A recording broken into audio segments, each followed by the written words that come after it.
Hello, and welcome to It's Your Lymph, a podcast about all things immunity, health, beauty, and longevity. I'm your host, Lisa Levitt Gainsler, and I've dedicated my entire career to working with people's lymphatic systems because the results are nothing short of astonishing. Come along as we reconnect to the flow of life and learn how to harness the power of lymph. Hi, everybody, and welcome back to It's Your Lymph podcast.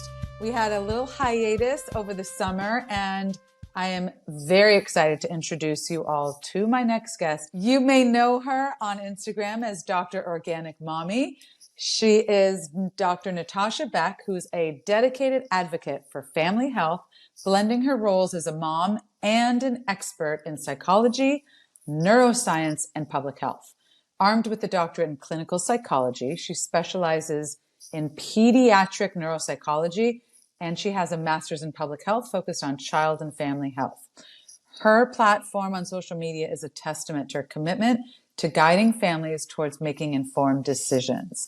I have heard of you so much through our mutual friend, Emily, and everything I see about you online, Emily tells me you are even more genuine in real life. And it's just an honor for you to come speak to our audience. So welcome today.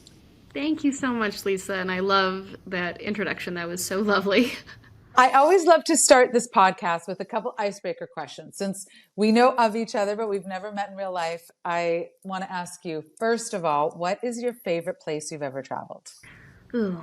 If I had to pick a place, I would say Austria. Every block is like a new park, and it has so much purpose and function for children to actually get in there and play and be creative.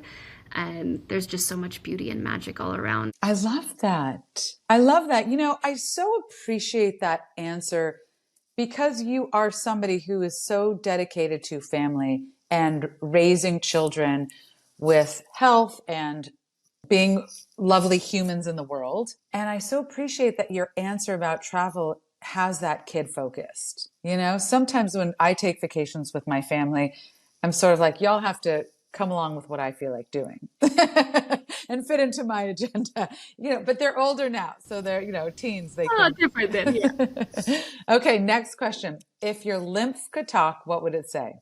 Ooh. It would say you're not 22 anymore.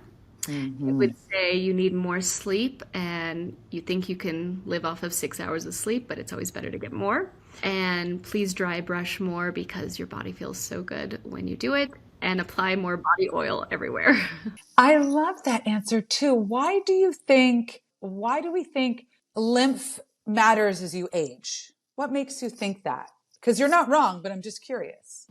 I mean, I think you just start to get more inflamed and things just aren't moving as well. And so you need to help it out more. Yes, I agree with that. It's funny how, you know, most of the audience who has been following the lymphatic conversation here for a while understands that lymph moves slowly. And the more the aging process and what are the environmental factors, the things we eat or consume does take that toll, which is inflammatory. So I so appreciate, and I love that you added dry brushing. I mean, I love when I dry brush. I just, somehow it's like the secondary thing that kind of gets thrown to the side when you don't have time to do everything. Right. That's why I keep mine on a hook next to the shower. So it's so easy. You just grab it right before. I'm going to put it on the hook. I don't forget. Just hang it up. And the other thing you brought up is sleep. I'm a big advocate also of sleep, that we need a lot of sleep because the brain, the lymphatic system, that's when it does a big washing when we sleep. And even you have said for kids, tell us why sleep is so important for children. I think sleep is one of those number one things I think is on my list for kids, and it's not talked about enough. And kids nowadays are just being rushed through.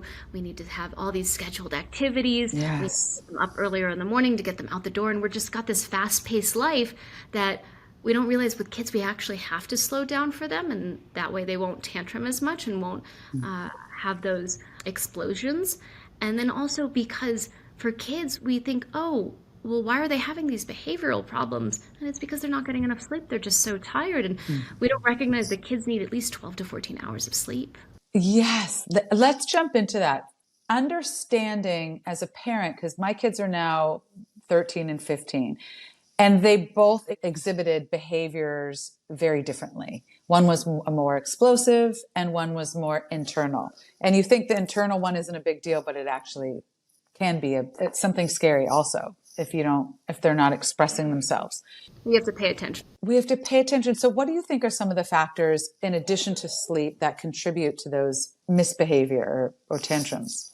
Honestly, I call it the 3 S's. It's sleep, sugar, and screen time. And those are going to be the things that are talked about most, I think, in the next 5 to 10 years. We used to think back in the day, like it was dairy or, it was too much fat or like all these fads that used to be, talked about. But it's really those 3 things that are going to be explored more. And there's a lot more research being done on it. And people don't realize that the amount of sugar that kids are intaking now, it should not be more than 24 grams. And that's a range per day, 24 grams per day. And that's a range from age 2 to 18. Kids are getting 75 grams of sugar per day. Wow. They're getting just the amount that they should have in their daily intake, just in breakfast. And so you can imagine when your body is overloaded with sugar, how are you possibly going to be able to sit in school and pay attention? Right. You're setting them up for failure. That's right. I mean, and the whole sugar equation, there's so many hidden sugars in our foods as well that we don't realize. It's not about just giving them sugar.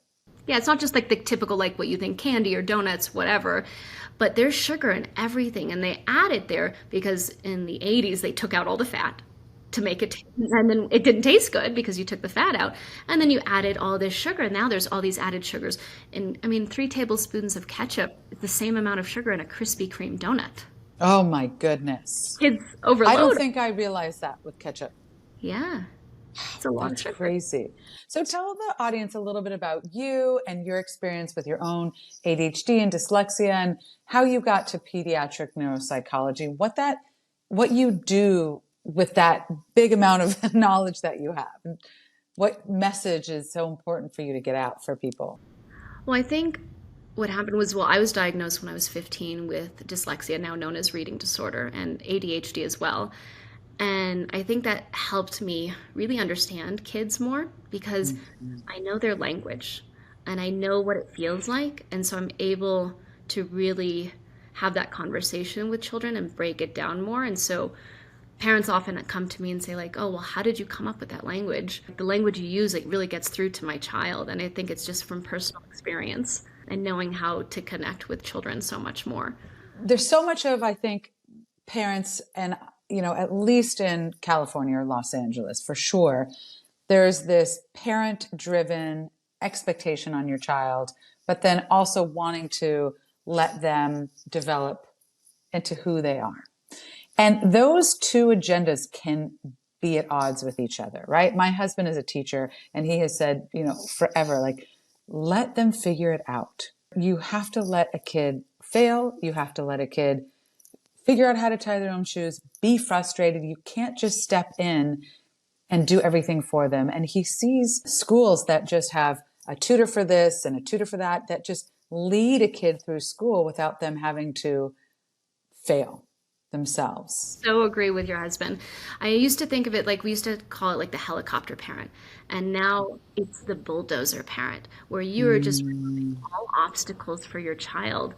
And I think we've gotten to the point where we haven't figured out, like, as a parent, what our triggers are. And there's generational trauma that gets passed down. And we're not recognizing that in ourselves until we have children. And we think, why are we so uncomfortable with letting our child express frustration or sadness? We're not comfortable with letting them be uncomfortable. And we have to let them get to that point, and we have to let them build up that frustration. But a lot of parents will say, well, what do I do when they're getting upset? Well, we have to figure out, well, why is it you that's becoming uncomfortable? And I want you to be comfortable with letting them be uncomfortable. You have to figure out, well, how can I sit here and be present with my child while they're having these uncomfortable feelings? Because that's how they develop, those skills to have frustration tolerance and to feel like, oh, I can express these feelings in a safe way because my parent is sitting there, or caregiver is sitting there, not being moved by it, They're not scared of it. They're not trying to make me feel better or wipe it under the rug. They're sitting there letting me have these feelings, and so I feel safe. Especially for the child under the age of 7, that's all they're looking for, is to feel safe. Even for older kids, for your teenagers, they just want to feel heard. And we don't listen to them. When in fact, if we just said less, that would go so much further. Yes, my elder, who's almost 15, he talks to me, and it's so sweet. And I jump in with wanting to try to help him get to the resolution. And he's like, Mom, you're interrupting me. And I have to say, okay. And then I'll ask him, do you want help or do you just want me to listen? And 90% of the time he's like, Mom, just listen. Yeah. And that's great that you know to ask that, because honestly, we always want to fix it because we think, oh, well, we've been there, we've experienced it. I don't want them to experience the same thing. When in reality, they need to experience those things. They need to go through that so they can build that grit. Absolutely. So can you elaborate on how diet and lifestyle impacts children's behavior? And does that change as they grow at certain ages? Like, are there different things they need dietary wise when they're younger versus through the teenage years? I mean, there definitely is dietary wise.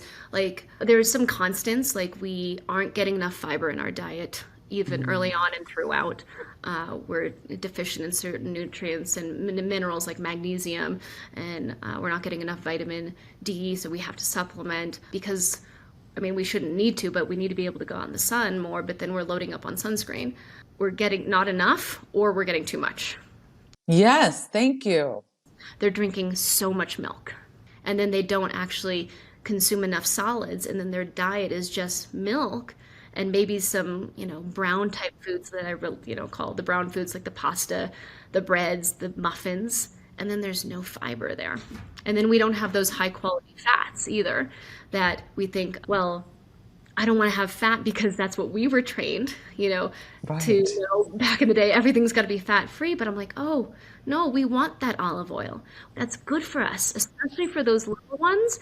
We want that for our growing brains. And obviously, as you get older, you kind of limit a little bit more of the fat because you don't want too much. But you do need to make sure you're getting enough fiber and protein. So when I'm looking at a child and evaluating them, I'm not just going to jump and think, okay, they've got ADHD or learning disability or whatnot. I want to look at their diet, their lifestyle, because those are things that can impact them. So a differential diagnosis, for example, when you're looking at a child who's having attentional difficulties, are they getting enough sleep? Do they mouth breathe? Do they wake up throughout the night? And so I want to get that evaluated first before jumping to the conclusion that they may have ADHD, because we got to get to the root cause. Are they eating too much sugar? Are they consuming tons of artificial dyes that are making them look like they're a hyperactive child, but that's just us giving it to them? And in reality, they may not have ADHD. Yes. Thank you for clarifying, because there is, I don't know about the rest of the country, but in certain coasts, maybe, LA, New York, there is a overabundance to want to jump on ADHD, right? It's sort of the diagnosis of the moment, right? Yes, for sure. I mean, 1 in 6 kids are getting diagnosed with ADHD. And I'm sure, Lisa, you and I, like when we were kids, that's not what it was like. No. And how do you then differentiate between, I was just having this conversation with somebody over the weekend who, something can look like ADHD, but it's not. And when is it a behavioral, or when is it impulsivity or anxiety or, like you said, sugar or sleep, or there's a real something chemical that's going on in the body that isn't ADHD? I mean, this is when you have to find a really great practitioner, a functional pediatrician, or a more holistic pediatric neuropsychologist who looks at the entire child. And I feel like we're on that trend, but I wish I would have seen that more in graduate school being taught to, and it wasn't. But we're going in that trend of seeing that we have to look at the child and their lifestyle, their diet, and what they're doing, because it can be just as simple as like, oh, they do in fact have ADHD, or, it could just be an anxiety and depression, or is there anxiety and depression going on because they are nutrient deficient, or they've been exposed to mold. There's so many different factors that we have to consider. And I know we're on the bandwagon of let's just jump to fix it, give them Right. medication, and medications do work for a lot Yeah. of kids, but what are we missing? Right. And then what are the things, even if somebody does need a medication and is help medication, there are other behavioral, lifestyle, and diet choices. What do you do though for kids who, like my kids, somebody told them to take, omegas or this, and they hated the taste. And I could get one of them to do it and I couldn't get the other one to do it. Like I couldn't get them to take supplements. So and then some foods, they were like, no, mom. They've gotten older, they're more agreeable. But when they were younger, I see on your Instagram, you're like, having these young kids, they're taking all these supplements in the morning. No way my kids would not. Well, I think the earlier you start, it's easier to form habits. And then recognizing that exposure takes a long time with kids, and it's all about repetition and modeling. A, we have to show them that we do it, we take care of our body, and B, we can expose them constantly to it. So it's not just like, all right, we're going to give our child a piece of broccoli today, but they don't like it. Oh, we're not going to try again. We're going to teach them and let them know. This is something I teach all of my kids, as well as the kids in my kids' schools when I'm, cooking in their class. Did you know that our taste buds actually change every 2 weeks? So that's why we always try it. And it takes about 10 to 15 exposures to a food for you to actually like it. And even as an adult, I've tried things that I never would have eaten as a child. I had terrible eating habits as a child. People think I've always been healthy. I mean, I loved Taco Bell and I thought Subway was healthy. So Right. I know. Oh my God. Right. They just came out Subway saying that's not even real bread. What other environmental things do you think we don't think about as parents? I don't think we recognize how awful fragrance is. And fragrances are in everything from our cleaning products to our toiletries. Women on average put on 12 products a day. And when you just add that up, it's a lot. And what in fragrance is something called phthalates, and those can interrupt our endocrine system. And so this is why we're having issues with fertility, girls going into, and also boys going into puberty so much earlier. I've got 7-year-olds coming in and saying like they need deodorant and they're going through puberty early on. And we have to change that. And the way that we do is we just need to take everything that actually has fragrance and put it out of your home, because you don't realize that you're so used to it, and so you're used to feeling this kind of blah feeling, and when you remove it, I've had so many people tell me, oh, I don't have headaches anymore, and kids can't express that. They don't know. They're just acting out like they're just getting, riled up, or they can't sleep, and it's because of all of these fragrances in our home. So that's the number one thing that I always recommend, to remove. Take everything from your cleaning products, your beauty products. You don't even have to get rid of it. Just put it in a box outside. Gosh, I always talk about 60% of what you put on your skin gets absorbed into your lymphatic system. So you don't want to overwhelm it. And so, I'm not a big fragrance person. My sons know that I'm like, you don't need deodorant yet. You don't need it. Okay, so you're smelly after you go do your sports, take a shower.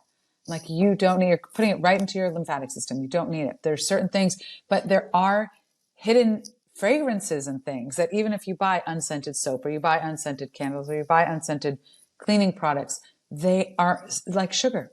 They are hidden in products. You have to look at them. And some of them in cleaning products, you don't even have to disclose that. Wow. And so we have to just be really mindful of that. And it's hard to know because there's so much greenwashing going on. And so it's tough. So fragrance. Now, what about mold? Talk to us about how much mold exposure you see and how do you know if it's not as apparent? So mold, what I look for is anything where there could be water damage. So under your sink, under your fridge, by the windows, especially if you've got a humidifier going on, making sure. So like in Colorado where I'm at now, I have the humidifier running. I always make sure when I open up the blinds, I wipe down the windows right away, because if you have that condensation going on, it's just sitting there and then it goes and seeps into your drywall. Make sure that you remediate it. It's not just, okay, I'm going to fix the leak. But if you didn't catch it right then and there, it's most likely it's gone into your drywall, into the cabinetry, and there will be mold. What are the signs in somebody when there's been mold exposure? You can just feel like brain fog. You can have trouble concentrating. You can have gut issues. You can even have eczema coming out from mold. And people don't realize that there's so many things that can be impacted by mold. When you just fix those things, they actually go away. I myself had mold exposure from a home that we rented, and I had to remediate it and take some supplements and work on it with my functional doctor. And as soon as it was out of my body and I did some blood tests and lab work, the eczema on my youngest, who I was breastfeeding, went away. Wow, that's amazing. Listen, I'm not somebody who likes to give one thing for every single person, but are there certain building block supplements that as a parent, you would say, please try to get this into your kid?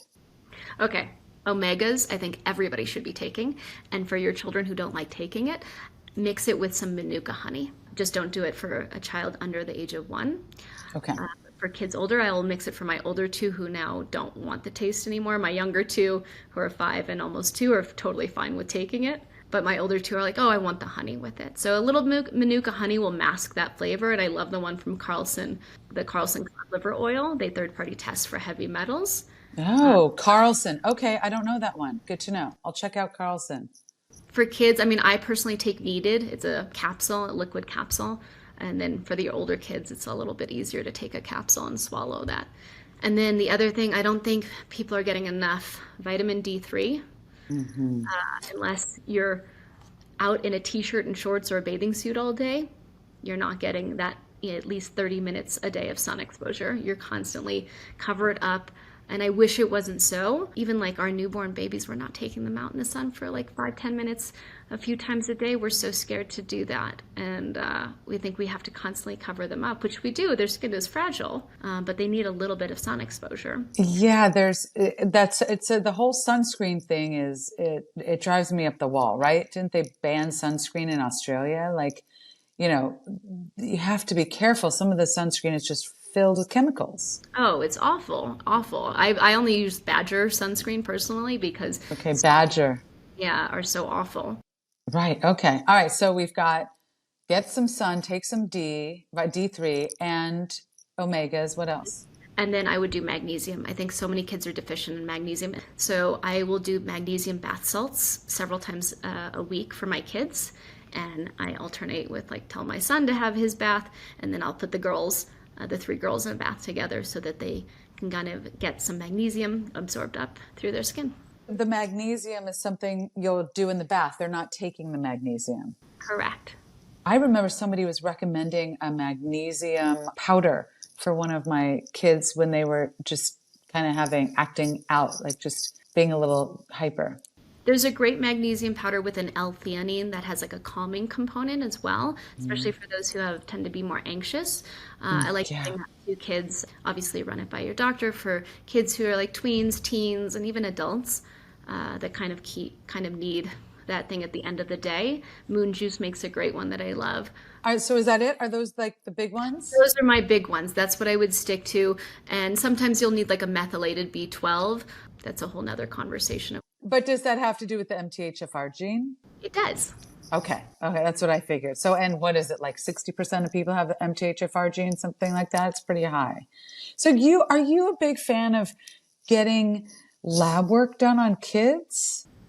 I think it depends, because there can be trauma involved if you're doing lab work on kids and how you approach it. My kids, they seem to be fine with it, and if you approach it in a story-like, visual, magical way, especially if you get a pediatric phlebotomist who knows what they're doing. I've been lucky with the people that we've had, and I think more information is better, at least for me. I love that. But at least check in at least every couple of years. I would do it every year just to see where they're at and how they're doing, especially if you have concerns about your kids. I want to ask you about therapy. Listen, I'm somebody who was raised, I've been in and out of therapy since I was 14. I'm a big believer in therapy, but I was having a conversation the other day with a girlfriend who's divorced. Her ex doesn't live near her. And, she was like, her kids, I think, are maybe 8 years old. And she was like, how do you know when to put them in therapy? And, I am a big proponent of therapy for kids. I think you don't always need a reason for therapy. It can be costly though. And there's different types of therapy. I think I'm lucky in that I don't feel like there's a stigma for it. I think it's important to have somebody to talk to, but I'm just curious how you approach that. I think therapy is so beneficial, and like you, I'm a big proponent of it. I even go to therapy myself because I'm constantly wanting to learn and grow. And all four of my kids have very different temperaments. And while I may mesh well with one, the other one might trigger me more. And so we have to figure out why. And I have to parent them a little bit differently, right? Yes. Yes. But as far as where with kids go, I think it's so complementary, especially if you have a child who may be struggling, with a, neurodevelopmental disorder, or they may be on some kind of medication. Therapy is there to complement it. It's an adjunct. And if anything, it should be the primary thing that we're looking at. Anytime there's even a small trauma, if there's a divorce or a move, or, someone got sick in a family, or even if they saw a scary movie, Right. which gets me back to my screen time debate for young children, that can induce trauma in children. And so we have to let them know that it's okay to talk about it. And there's play therapy, there's cognitive behavioral therapy, there's different kinds, and different therapies work for different kids or based on what's going on for them. Because you brought up, I want to talk about trauma. I mean, I think we're in a big, trauma as we're doing this recording in the world, and there's so much trauma and divisiveness and things people are seeing either on social media or on the news or getting exposed to different images around the world. And, we talk to our kids a lot about it, but talk to us about trauma and how that sits in the body. And if somebody can't afford therapy, what are some of the other resources you would send somebody to who is having a trauma response? Well, first, try to avoid it at all costs. I think social media is something I think is terrible, and I all know. kids should not be on it, because once you see those images, it induces a trauma response right away. You can't get Right. that out. And as an adult, we struggle with it. So how are we expecting our kids to even handle that? And so I want to really caution parents to talk to them, especially now and what's going on in the world, that you have to be so mindful of what comes up on your social media, and even tell them, for right now, let's just go off of it. Right. I mean, my kids they're not on social media, but one of my sons will look up like soccer videos on YouTube, and so, but even still, they'll be sort of like, there's such a propaganda machine out there. Targets kids who are like looking up soccer, and then all of a sudden a different video will pop up right at the end, and you see that display of like 6 different videos, and you're like, oh my gosh, I can't unsee that. Uh, Yes. so Yeah. it's tough. And to make sure you have conversations with your kids about it. I think we leave so many things unopened and not discussed because we're afraid to have those discussions. I think for someone who doesn't have resources, like talking about it makes you feel better. Being outside, getting your feet in the ground. That's like one of my big self-care things, like grounding. Even when we travel, it's the first thing I do. I'm like, everybody outside, no socks. That is such a great idea. That was kind of like leading me into my next point, which is self-care for young kids, how early you introduce that. I mean, listen, my kids have been so spoiled because I've done lymphatic massage and other types of massage on them since they were like babies. And so they've kind of started to advocate for themselves, like they'll take an Epsom salt bath, or they'll, do certain things. Where do you point to introduce that to kids, and what are some of your favorite self-care things that you'll really help parents get to do for their kids? I mean, honestly, I think right away, when we start when they're a newborn, people take for granted that when they're on that changing table, that they need to go rush through that diaper change. When in reality, that's the time I talk to my kids. I don't want to talk to them when they're playing because we interrupt that play. But I want to talk to them when they're on the changing table. I take the time to massage them, and I rub them all down with my favorite like shea butter. And this is when I tell stories and I express to them how I'm feeling, and letting them know, oh, here's your hand, where did it go? Oh, there it is. And then we play those types of anticipatory games on the changing table. And that's really where it starts. And then when they're even moving, I want to get them outdoors. More and more kids are not getting outdoors. They're I barely know. getting half an hour outside. I mean, the average age that a child is exposed to a screen now is 4 months. Oh, my goodness. Are you serious? Yeah, Wow. it used to be 4.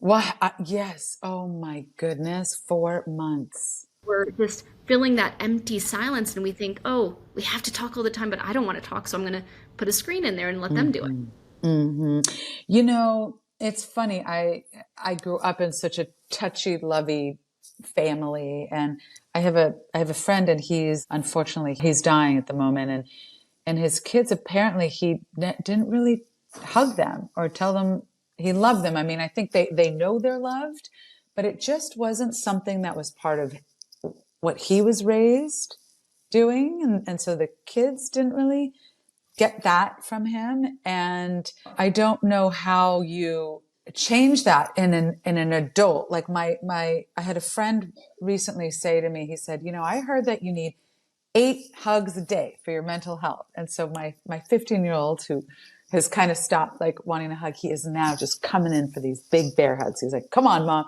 Even if I'm in the middle of doing dishes, like, mom, put it down. Come on, give me a hug. And I'm such a hugger. Mm. But we get caught up in what we're doing, or we get caught up in maybe thinking it doesn't matter. And how do you train adults to just also to stop, put their phones down, put the dishes down, and pour that attention in? I think this often comes about when you have children and you end up reparenting yourself because your child will naturally do it for you. It only changes when you flip the model on them. And I always tell parents, when a child comes to hug you, don't be the first one to let go. Oh, I love that's gonna make me cry. I love that. You let your child let go first. And that's something I taught my husband the other day. And he was like so surprised by it. He's like, well, wait, what if they continue to hug me? I'm like, that means they need Then it. hug them. Right. They Yeah, need it. they need it. That's what they're asking for. Kids are very intuitive. It's always Yes. like changing it. I think, that's when it comes from like your kids teaching you, wow, wait, why is this triggering me? You have to find out, you have to ask those questions. Like, no, not why is my kid not listening? Why is this triggering me right now? I think parents get so confused and what should I do? The most important thing I tell parents is unconditional love. Next, followed by boundaries, consistency, and firmness. Boundaries are so important. Why is it that our age group doesn't want to set boundaries on their kids? I think because we grew up with that helicopter parent, and so we've now developed into that bulldozer parent where we just want anything to frustrate or upset our kids, thinking that we're doing them a service, but in fact, we're doing them a disservice. There's a really great book that our school handed out when our older one was in middle school, and it's called Middle School Matters. Have you ever heard of that? I didn't read the whole thing, but the beginning, which I loved, they were like, middle school is a great time to fail. Yeah. It's a great time, right? Like it's, Because you grades don't are have the pressure of high school or college or real life world, but this is when you right. can fail, and you want your This, kids to fail. so that's how you build that resilience. And which leads me to the other question, which is I have a lot of friends whose kids are applying to colleges. And as my husband also said, there's not just 10 colleges out there in the world, people, right? There's like hundreds of universities, but so many parents get fixated, which starts early in high school, that you have to get straight A's because you have to get into these 10 or 20 schools, which, as we're obviously seeing now in the media, that you shouldn't be sending your kids probably to those schools anyway. Some of those, they're not the greatest institutions anyway. But I went to a state school. I didn't have good grades in high school. I was going through, my mother had died. I had a stepmom. We had moved, and it was just a terrible time. And I did not get good grades. And, my husband went to an Ivy League school and I went to a state school, and I had a much better experience than he did. But so many of my friends recognize that where their kid goes to college, they feel reflects on them. And that's the question we have to ask ourselves. Why is this bothering us? Because especially in today's world where we've got AI coming out and ChatGPT that's going to solve everything, education is totally different. And this is why my husband and I really leaned hard towards Waldorf education for our early childhood and the elementary grades, because we don't need to just sit there and memorize what year something happened. We need to know how to work with one another. We need to know how to use our hands, because that's what computers can't do. And we don't know how to do anything. I don't know how to do anything. I don't know how, I mean, I can massage you, which is great for your health. It's great I for your love. health. I can Which teach you I how love. to do lymphatic, which is, you need your health. But then I can't run electrical wiring. I can barely even hang string lights up for the holidays in my house. Yeah, I think it's so true. We took away like the woodworking, the home ec, all of these Yes. practical things that we actually need to teach ourselves, you know? It's Yes. great, like ChatGPT is going to solve like cancer and everything, but there's a whole nother side to it that I don't think we're appreciating and understanding how it's going to change, especially for our kids. Yes, I agree with that. So coming back to some of the other, like we've talked about some of the parenting philosophies and behavioral therapy and etc. I want to dig a little deeper into the role of gut health and how that influences brain health. Because I've interviewed a few people on this podcast that are gut and brain health experts and understanding, and this is the other reason I really wanted to talk to you is about neurodiversity is such a buzzword too now. Like all these kids are either the parents are saying they're neurodiverse or they're saying they're neurodiverse. And where does that start? Or what is the influence of gut and brain health and neurodiversity? Does that make sense? They might be three totally different topics. I think they're intertwined for sure. Yes. As far as gut health, like if I were to break it down into like simpler terms, I would tell you as an adult, when you have a stomach ache, you can say, wow, I don't feel like working out today. Or wow, it's really hard for me to focus because my stomach is killing me. You know how to verbalize that, but kids don't. And so oftentimes you'll see a child, just screaming for no reason or, just saying no to everything. And you think, oh, but that's just my child being, bad or misbehaving, and we're just labeling these kids when in reality they're not feeling good and their gut Right. isn't working. If you have sensitivities, even if you just don't have full-blown allergies, there's IgG mediated allergies, IgE mediated allergies, and some can just be different. You don't have to experience anaphylactic where your throat closes up. You can just be sensitive to something like gluten, like dairy, like soy, where you just don't feel good. And so when you keep giving these foods to these kids, they express it in a different way. And we think, oh, this just must be a misbehavior. I've got to get them behavioral therapy. Or, they've got, obsessive compulsive disorder or oppositional defiant disorder. And we're just labeling them without thinking, wait, what's going on with their gut? Let's talk about diet because that impacts directly to the brain. You mentioned your kids have different temperaments, right? I am a big believer in, right? There's nature and nurture. You could nurture somebody's nature, but they come in with their own nature and their own temperaments They do, 100%. and their own chemical composition.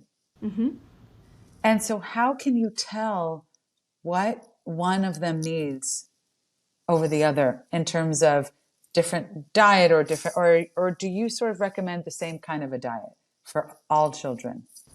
I don't think there's a one, you know, blanking on the phrase because I'm mom brain right now.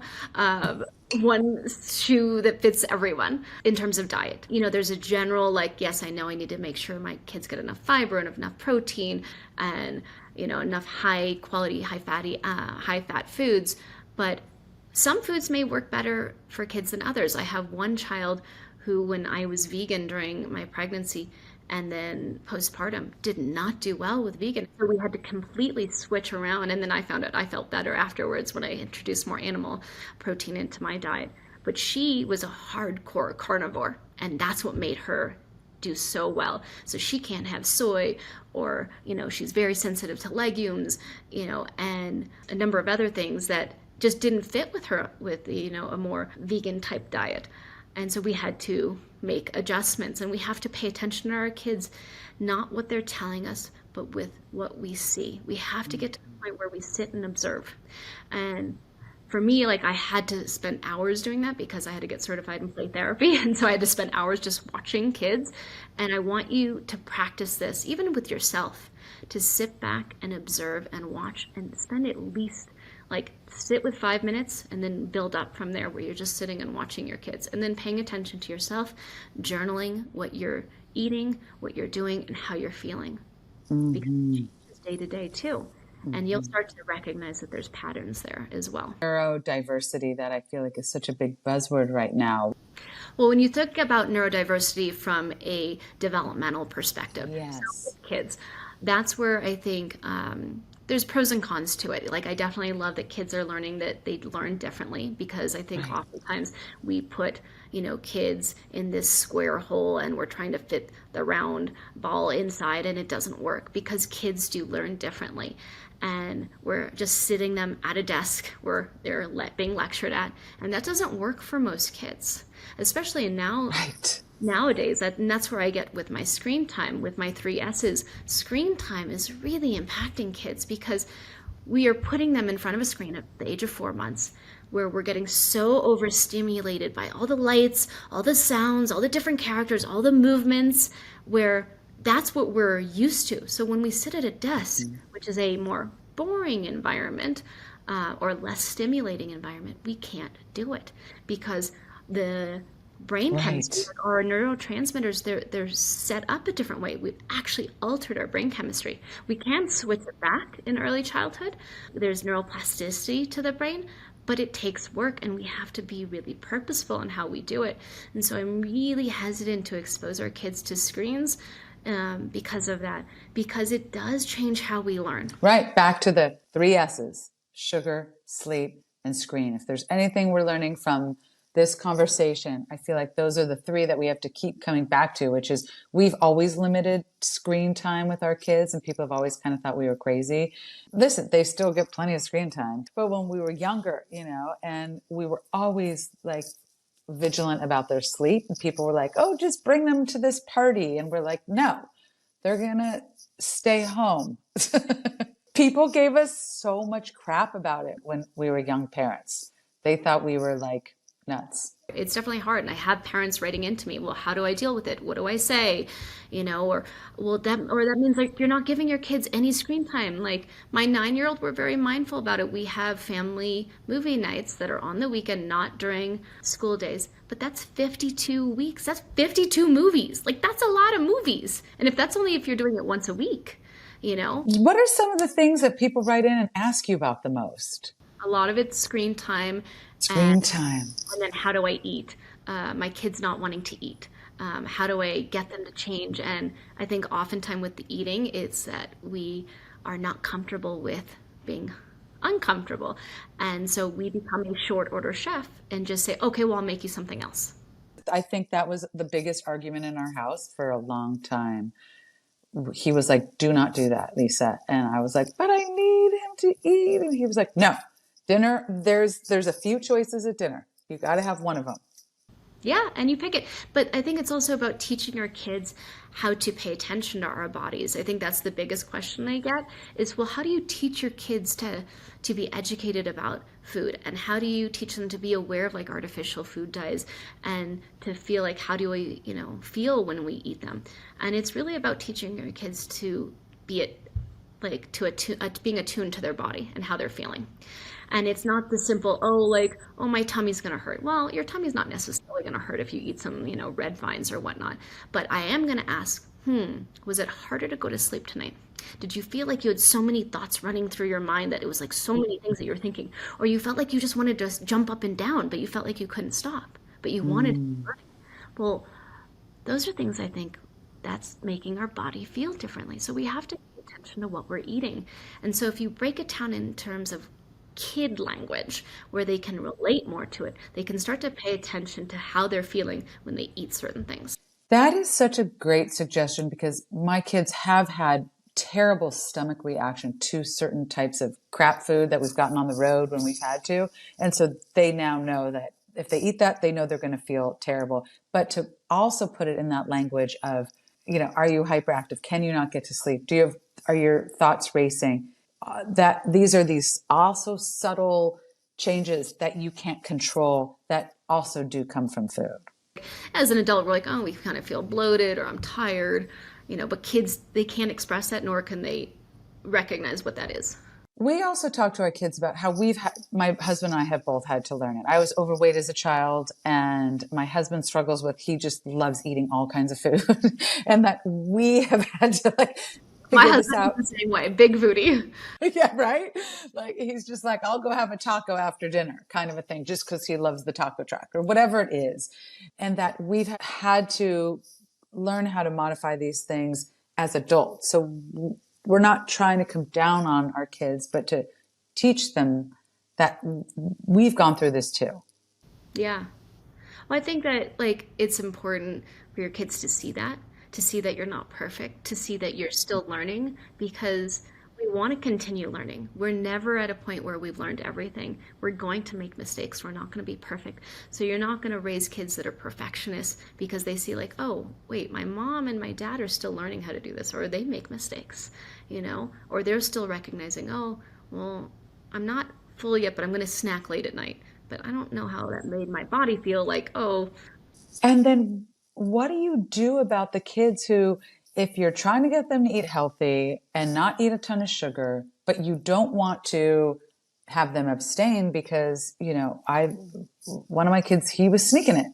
And you don't want them to create this secretive, well, now I got to sneak it because it's not going to be there for me. And I've seen it with other kids who sneak it.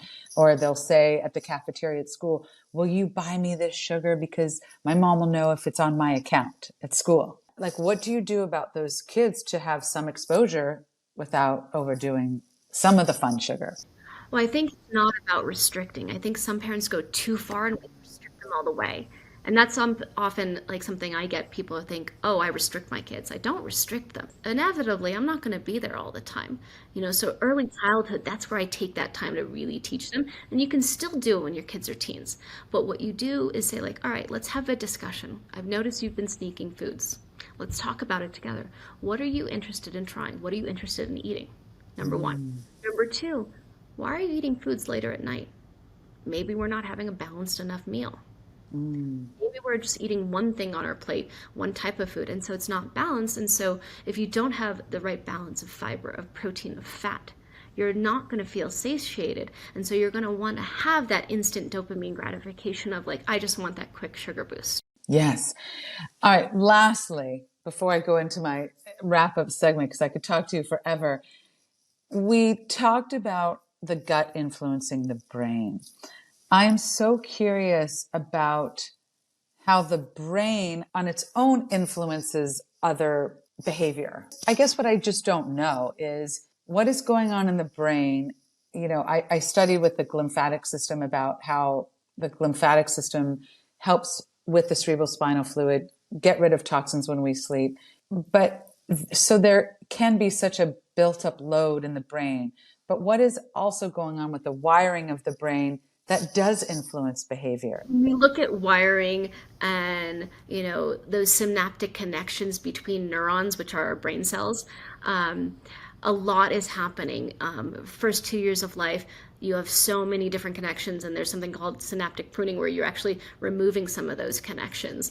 And I have this theory that I've had since grad school of like with children who have autism, they don't get enough of that synaptic pruning. So they have so many connections going on that they're just sensory overloaded. But I think what we don't realize is those early years are very much impacted by, sleep and sugar and diet and screens, and they make those connections stronger. Even if we don't want those certain connections to be stronger, where, the kid who's more prone to have ADHD, like I know that my children are more likely to have ADHD just because I have it and so does my husband.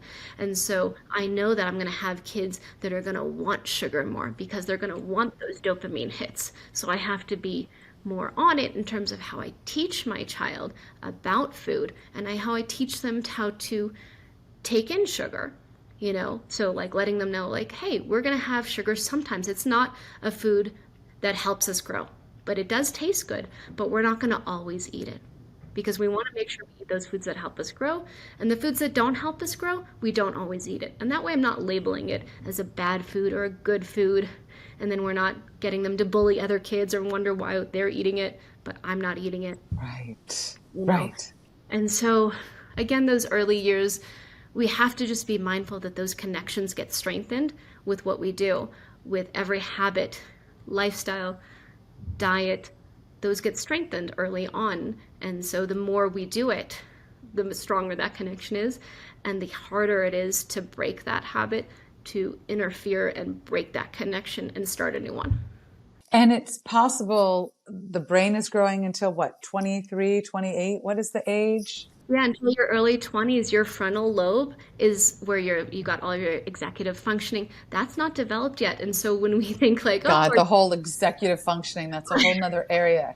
it is a whole another area, and we don't expect like our kids to be like, oh, how come you're making this quick decision and you're not even thinking? Well, it's not developed yet. Right. And so I guess when I ask you that about developing into 23, 28, mid 20s, there's still time to, even if some parents who are listening are going, oh shit, I gave my kids so much screen when they were 4 or 5, or I gave them so much sugar. There's still time. There's still time. You can, even as an adult, we're addicted to our phones. We can still break that habit. It takes a little bit longer, Right. With young kids, I like to say 4 to 6 weeks, and for adults, it takes a little bit longer. So if you're addicted to sugar as an adult, give yourself time to actually break that habit. And you can. The brain is plastic. You can mold it and change it. Yeah, I so appreciate that. We as a family, we say, okay, no phones at the dinner table. And when we go out to restaurants, we don't have our kids on. We bring a deck of cards and we interact, But then I see my kids and their friends, they sit together and they're all on their phone together. And they're like, Mom, this is how we interact. And I'm like, okay, because you don't want to get involved, but so how do you, I guess you just manage it in your household with what you do as a family. It's 80-20. Right. When you can control it, you can. So like when people think about their diet, oh, I need to eat organic all the time. Well, no, you don't. When you're at your home and you make food, that's what you can control. One of the things I think about too with that is how we want to be in the world. And like you were saying, how you model that for somebody else, right? And one of the things we were talking about earlier was self-care. And I sort of want to move back to that as we close, which is self-care can come in so many different ways. I love the idea, and I'm going to use that the next time we travel, is take off your shoes, walk in nature, except if it's snowing, maybe. Oh, no, I do it in the snow too. You do? I go right in the snow, baby. I'm all for it. I won't last that long, but I do it. I love that idea. I have friends who they'll do like spa night with their kids, and they'll put on like a face mask, or they'll, do different things. I have an infrared biomat, which I'm a big fan of the infrared biomat. My kids will get on that too. It's like, these are just these little things that they know to help themselves later in life regulate. They do, and they model after you. Like my big thing, I love my Loom box. It's like a near infrared red light therapy device, and my kids use it. So like when my son's having growing pains, I know he's magnesium deficient, I'll give him some extra magnesium, but I'll also put the Loom box on there to kind of help with the inflammation and the pain. I don't know about the Loom box. Is that like the Juve? Similar, but so much better. It's actually FDA registered. I know the MD that actually made it. It's low EMF, which I love, and it's so strong that anytime I'm sore, like even my husband's now a believer who was not as much of a believer before, when he was hurting when his back was hurting, he put it on and like he was like, oh my gosh, this works. Wow. Interesting. Okay, we'll have to sort of link that in the show notes so people know what to look at. That's so interesting. All right. Well, thank you so much. We have a little segment as we wrap up that we call In and Out of Flow. So I always like to ask this of my guests because it can help people relate to when they are feeling in and out of flow. So what does being in flow feel like to you? When I'm feeling centered and grounded and I don't feel bored, I can just look out and look at the beauty out in the world and think, wow, I can take it in and feel it and just appreciate what's around me. And I don't think we have as many of those moments anymore, but I try to find ways that we do. And what do you do to overcome being out of flow? How do you know when you're out of flow? It's when I'm feeling more down or depressed. So for me, Pilates works for me. That means I have to get my feet out in the ground. I love my Loom box. I'm constantly using that. And I feel like I have to find myself to get myself back into my routine. It's often something I found with my kids that there's in-breath and out-breath activities that I do with them. And you have to have that balance. And same with adults. where we have that time where we can gather our thoughts, where I'll sit and like bake or make friendship bracelets or fold laundry even. I love the idea of using that in-breath and out-breath activities with kids. I mean, I think that I remember there was a time with my kids where we sort of did the like, take a breath and count to 3 or count to 5 or whatever it is. And they hated it. And now my son will do it to me if he sees that I'm stressed. He's like, Mom, take a breath. So it definitely worked. I think we forget that just the simple act of reminding them to breathe is really important. And what we didn't touch on, and I think that we said it briefly, but I think it's important to reiterate, which is exercise and movement and how important that is. And somebody told us when our son was young to make him move before he had to sit in school when he was like in first grade or kindergarten, because they make you sit for a long time. And for some kids, that is just not, they cannot do it when they're 5 and 6 years old. And there's nothing really wrong with them, but to move their bodies. And then as they get older, we know how important exercise is for the lymphatic system. But we tell our kids, if you're not on a sports team, you have to exercise like 4 to 5 days a week. You do. I mean, for someone who's got ADHD, I worked out right before this podcast so that I could help myself get focused. And I think we're expecting our kids to be able to sit at a desk when we're putting them in all these structured activities and we're only having certain movements. So like if you're playing soccer, well, you're only moving your legs really. You're not working out your arms or anything or your core as much. When we just let them play and go outside, they actually move their body intuitively all around. That's why their lymph systems work so much better as opposed to like when they get into the teens and early adulthood and even as adults, because we're limiting our body to certain movements and we're over structuring ourselves to only certain things that we like to do as opposed to just being a little bit more free and following our kids. Right. Oh, this has been so great. So the last thing that I wanted to say is, where can people find you? And what do you work with individuals? Like, can people hire you for consultations? Like, tell us where people can find you and work with you. Well, the easiest is on Instagram at Dr. Organic Mommy, Dr. Organic Mommy. I also have a website, drorganicmommy.com. I stopped doing testing, but I am doing virtual consults. So I have that on my page, or you can directly reach out to my email or through direct message. And all of the proceeds from my page go to charity. So I know people constantly think, oh, am I promoting this product for X, Y, and Z reasons? I try out all the products to see how they are. I never accept any free products, and I'm just trying to educate people on how to do it and to see what I like best. I want to reiterate that, people. Again, like I said, Natasha and I have a mutual friend in common, and she speaks so highly of you, and so many people reach out to you. You are so patient. You answer everybody. So you might get inundated after this, but please, people, feel free to reach out, because I think as a parent, so many of us feel a little bit lost. Like, where do we start? Where do we begin? How do we find somebody? How do we know? And you are an incredible resource. And please really take to heart, Natasha, what she recommends, she does not get money from. Any proceeds go directly to charity. So it's just, you're just such a beautiful person with what you are offering and such an incredible resource. And I just want people to feel like they have a trusted, experienced person that they can rely on. So thank you for having us, for being here. I really appreciate it. Thank you, Lisa. I've had so much fun. I feel like I could talk to you for hours. I know, me too. Thank you, everybody, for joining this episode of It's Your Lymph. If you like it, please make a comment and feel free to share this with the parent who you know needs to hear this invaluable information. Thank you, Natasha, for being here. Thank you again, Lisa.